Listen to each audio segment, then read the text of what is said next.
அதிமுக ஆட்சியில் 3 மாவட்டங்கள் பயன்பெறும் வகையில் கொண்டுவரப்பட்ட காவிரி வைகை குண்டாறு இணைப்பு திட்டத்தை திமுக முடக்கிவிட்டதாக குற்றம் சாட்டியுள்ள எடப்பாடி பழனிசாமி, தமிழ்நாட்டின் பெயரில் மிகுதியான கடன்களை வாங்கி அதை மக்கள் தலையில் பொம்மை முதலமைச்சர் சுமத்திவிட்டதாக கடிந்துரைத்துள்ளார். இந்த மாவட்டத்தில் அனைத்து இந்திய அண்ணா திராவிட முன்னேற்ற கழக ஆட்சி இருக்கின்ற பொழுது நிறைய திட்டங்களை கொண்டு வந்து நிறைவேற்றுவதற்காக நாங்கள் நடவடிக்கை எடுத்தோம்.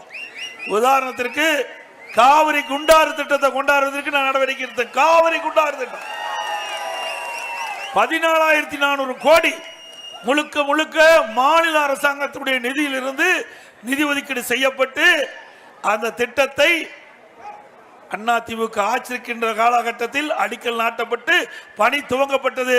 முதற்கட்டமாக 700 கோடி ஒதுக்கணும்.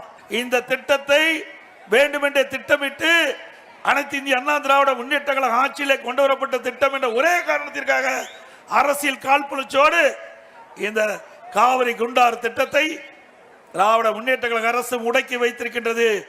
இது விவசாயிகளை வஞ்சிக்கின்ற செயல். இந்தியாவிலேயே கடன் வாங்குவதில் முதல் இடத்தில் இருக்கின்ற மாநிலம் தமிழ்நாடு. இப்படிப்பட்ட அரசாங்கம் தேவையா?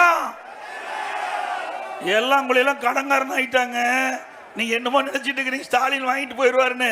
இந்த கடனை நீங்க தான் கட்ட வேணும். இங்க வந்திருக்கின்ற தலையில தான் சுமத்துறாங்க.